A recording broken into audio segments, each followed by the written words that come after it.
Praise Lord. Today's word of God is mustard seed faith. ఈరోజు దేవుని యొక్క వాక్యం ఆవగింజంత విశ్వాసం. ఈరోజు మనం చూసుకుంటే మాథ్యూ చాప్టర్ 17:20లో దేవుడు తన శిష్యులతో తన చుట్టూ ఉన్న వాళ్ళతో పలికిన మాటలుగా మనం చూస్తున్నామండి. Truly I tell you, if you have a faith of a mustard seed, you can say to this mountain move from here to their and it will move అని రాయపడి ఉందండి. Nothing will be impossible for you. అంటే దేవునికి impossible అయింది ఏది లేదు అని ఇక్కడ రాయపడి ఉంది. అంటే మనం చూసుకుంటే మన ఫెయిత్ ఎలా ఉండాలి అని అంటే, చాలా గొప్పగా ఉండాలని చెప్పారా దేవుడు? చాలా కొండంత బిగ్గా ఉండాలని చెప్పారా? అంటే మౌంటైన్ అంత బిగ్గా ఉండాలని చెప్పారా? మన ఫెయిత్ మస్టర్డ్ సీడ్ అంత ఫెయిత్ ఉంటే చాలు, ఈ యొక్క మౌంటైన్ని ఇక్కడ నుంచి అక్కడికి వెళ్ళమంటే వెళ్తుంది అని చెప్తున్నారు. అంటే మనకి మస్టర్డ్ సీడ్ అంత ఫెయిత్ కూడా లేదు.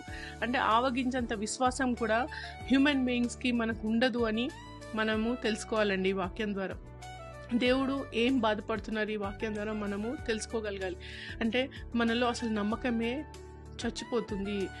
మనకు ఒక బాధ కష్టం రాగానే దేవుడి మీద నమ్మకాన్ని మనం చంపేసుకుంటూ ఉంటాం. ఎంత దేవుడు దేవుడు దేవుడు అని అంటున్నా కానీ ప్రతి ఒక్కరం కూడా వీఆర్ ఆల్ హ్యూమన్ బీయింగ్స్. ఒక ప్రాబ్లం ఒక కష్టం రాగానే మనలో ఉన్న ఫెయిత్ అన్నది తగ్గిపోతూ ఉంటుంది.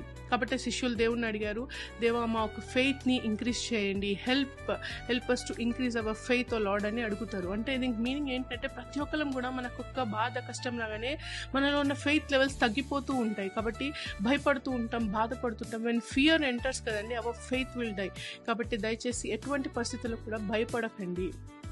మీ యొక్క ఫెయిత్ అట్లీస్ట్ మస్టర్డ్ సీడ్ అంత ఉన్నా, అంటే ఆవగింజ అంత ఉన్నా, దేవుడు ఏం చెప్తున్నారంటే ఎటువంటి పెద్ద కష్టం, ఎటువంటి బిగ్ ప్రాబ్లం మీ లైఫ్లో ఉన్న యాజ్ అ మౌంటైన్, అది జరుగు అని చెప్తే జరుగుతుంది అని చెప్తున్నాను. Nothing is impossible for God. దేవుడికి ఇంపాసిబుల్ అయింది ఏది లేదు. అట్ ద సేమ్ టైం మీలో మస్టర్డ్ సీడ్ ఫెయిత్ అంత ఉంటే మీకు ఇంపాసిబుల్ అయింది ఏది లేదని దేవుడు చెప్తున్నారండి. ఈ యొక్క వాక్యాన్ని అర్థం చేసుకొని మెడిటేట్ చేయండి. మీకు ఎటువంటి ప్రాబ్లం ఉన్నా ఆవగించంత విశ్వాసాన్ని పెంపొందించుకోండి. మీ యొక్క ట్రబుల్స్ మీ లైఫ్లో నుంచి మీరే తొలగించుకోవచ్చండి. ఈ యొక్క చిన్న వాక్యం మిమ్మల్ని ఆశీర్వదించి నమ్ముతూ షాలోమ్. God bless you.